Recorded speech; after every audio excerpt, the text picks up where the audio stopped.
Hey everybody, I just wanted to talk for a minute about who is your higher self? How do you know what your higher self is and what is this anyway? So in A Course in Miracles, they talk about the Holy Spirit, they talk about higher self. I kind of use them synonymously. That could be incorrect and I may be corrected at some point in the future, but for right now, that's made sense to me. My higher self is the Holy Spirit. It's that still small voice that's inside your thoughts, basically. It's inside your mind. So they say the ego is the voice that speaks first and speaks the loudest. It's that knee jerk reaction. So if you feel like you are coming from a place of anger or frustration or worry or guilt or fear, you can be sure that you are listening to the ego, that you are listening to that darker side of you. Satan, if you want to call it that, the devil on your shoulder, if you want to call it that. I just call it my ego self. It's that childish, not in a childlike beauty and wonder way, but in a childish temper tantrum way. That's the ego. So the other side of that is the Holy Spirit, or your higher self, the universe, the all-knowing power that is within you. That's your higher self. And for me, it is simply the exact same voice that is my own voice in my thoughts when I'm thinking. It's just that. But I know it's my higher self because the energy, I guess it's the energy behind the thought is calm, is peaceful, is soothing, encouraging, loving. When I am confused or I'm about to do something I don't necessarily need to do, not like it's a horrible thing, just like, for example, I was stressing about being behind on my videos and I really needed to just rest. I was jet lagged from being back from New York and I was just going 100 miles an hour doing all kinds of stuff and I just needed to rest. And my higher self spoke reason to me. It just said, hey, it's okay. You'll do the videos when you can do the videos. Right now, you will feel happier if you rest. If you do a video right now, it might not be coming from the right place. It'll be forced. And so I was like, okay. And every time I listen to that higher voice, I can feel, or my higher self, that voice that is my higher self, I can feel the energy within me calm. Okay, so like this agitated energy goes away when I follow that voice.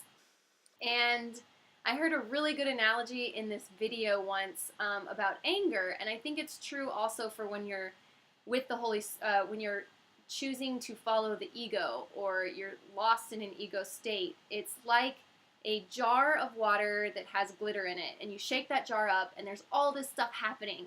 And then you listen to the voice of the Holy Spirit, and it calms you, and all that glitter settles at the bottom, and there's peace, like a snow globe or whatever. And that's how it feels within me, is it just like all of this commotion and chaos just settles, falls by the wayside, and I feel better. So that's how I have come to understand what the higher self is, what my Holy Spirit voice is. It's just my own voice, but like the smartest, most reasonable, most patient, most loving side of me. That's the voice of the Holy Spirit, of your higher self. And so I encourage you to make friends with this voice, to make friends with this side of you that's within you, this light, this love. And it really is like the best relationship you can have. And because if you don't have a strong relationship with yourself, if you don't trust yourself, your own instincts, then what are you doing? Nobody knows better than you. Nobody knows what you're going through. For example, the other day, I was approached to be in a play last minute. And it was a little bit of a commitment. And I thought, oh, that'd be cool. I've never been in a play that's actually like been more than just a class production. And my friend said, yeah, do it. Why not? Why wouldn't you do it? You should do it. And I just let her conviction of what I should do decide for me, instead of checking in and asking my higher self, is this something I really want to do? Is this going to make me happy? How do I feel about this? And I really felt, if I'm honest with myself, I felt overwhelmed by the idea. I did not necessarily want to do it, but I was afraid that if I didn't take this opportunity, that it would be bad somehow. So I go to the first rehearsal and I'm sitting there thinking, what am I doing? I don't want to do this. No, nothing against their production. I did not want to spend my time and energy there doing that when I have a lot of other projects I'm working on that it would be taking away from. So even though I had already said kind of that I would participate, I emailed them and just apologized for jumping in too quickly, told them I wasn't able to commit and wished them best of luck. I felt a little bad about backing out, but granted, I'd only been in it for like 10 hours, so I thought, okay, back out now so they have time to find someone else or figure something else out. And I felt instantly better. I just was like, yeah, I don't want to do that, so I'm not going to do that.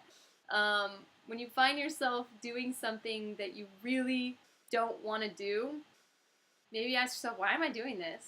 And granted, I guess there are times we do things for other people that we don't necessarily want to do, but I don't know. Maybe the best thing for us is to really tap into what is it that we want to do, and then when we're helping others, we're doing it from a place of genuine desire and love and care, and there is no resentment.